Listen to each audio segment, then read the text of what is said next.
গভীর রাতের গল্প নিয়ে এলাম আজ। অন্তর দিয়ে শোনো বন্ধু, এ অন্তরের আওয়াজ।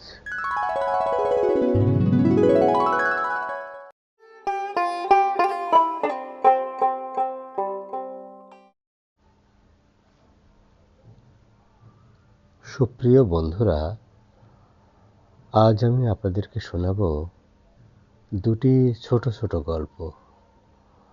প্রথম গল্পটি একজন বোকা এবং একজন বুদ্ধিমান বন্ধুর গল্প। একবার এক নদীর পাড় দিয়ে একজন বোকা এবং একজন বুদ্ধিমান বন্ধু হেঁটে বাসায় ফিরছিলেন। ক্লাস 7-8 পড়ে দুজন বালক। স্কুল থেকে বাসায় ফিরতে ফিরতে নানান রকম গল্প করতে করতে নদীর ধার দিয়ে বাসায় ফিরছিলেন। হঠাৎ বোকা বন্ধুটি খেয়াল করলেন নদীর মাঝখান দিয়ে কি যেন একটা বস্তু স্রোতের তালে তালে ভেসে ভেসে নদী পার হচ্ছে।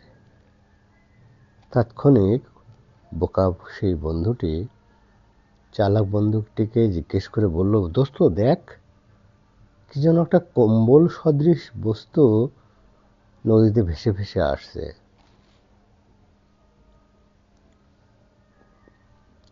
বুদ্ধিমান বন্ধুটি নদীতে ভেসে আসা এবং স্রোতের সাথে আস্তে আস্তে ভেসে আসা বস্তুটিকে দেখে ঠিক বোকা বন্ধুর মতো কম্বল হিসেবে না চিনলেও এক ধরনের বিপদ হিসেবে ভেবে নিল। স্রোতের ধাক্কায় এই বস্তুটি যতই এই দুই বন্ধুর কাছাকাছি আসতে লাগলো, চালাক বন্ধুটি সেই বস্তুটিকে একটি বিপদ হিসেবে অনুমান করে উৎকণ্ঠিত হতে লাগলো, আর বোকা বন্ধুটি কোনো এক লোভাতুর বস্তু ভেসে আসছে ভেবে উল্লসিত হতে থাকলো।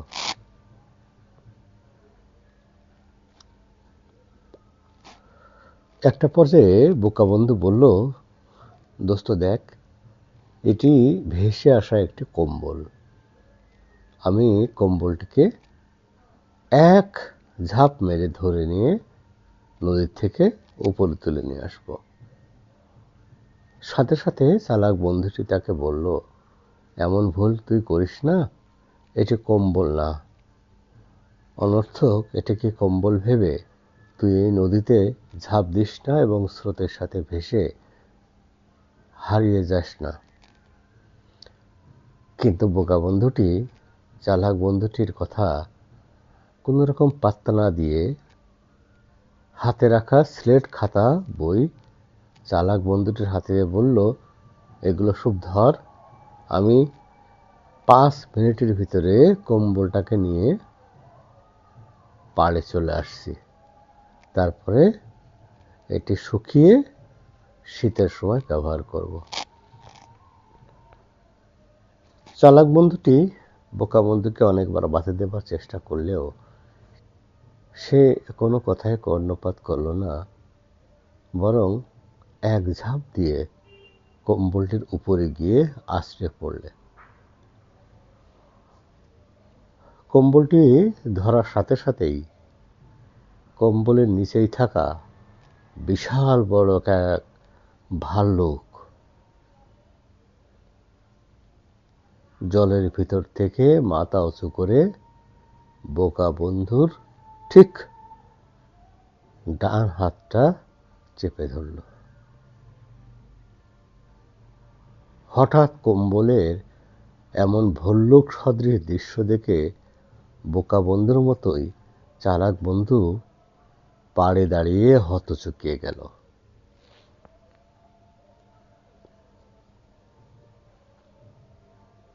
বোকা বন্ধু চিৎকার করতে থাকলো, বন্ধু আমাকে বাঁচা, আমাকে বাঁচা, এটা কম্বল না। চালাক বন্ধু তাকে বলল, তুই কম্বল ধরতে গিয়েছিলি, এখন কম্বলটাকে ছেড়ে তুই চলে আয়। আমি তোকে নিষেধ করেছিলাম, কম্বল মনে করে যাকে তাকে ধরিস না। তুই তো আমার কথা শুনলি না, এখন কম্বলটাকে ছেড়ে চলে আয়। বোকা বন্ধু তখন হতাশ গলায় বলল, বন্ধু আমি তো কম্বল ছেড়ে দিয়েছি, কিন্তু এ কম্বল তো আমাকে ছাড়ছে না।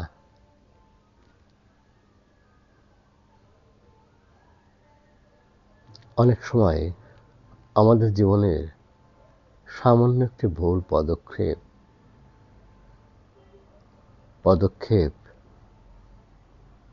আমাদের চাওয়ার বিপরীতে একটি অপ্রান্তীয় প্রাপ্তি হিসেবে জীবনকে বিষিয়ে তুলতে পারে, অথবা মৃত্যুর দিকে ধাবিত করতে পারে।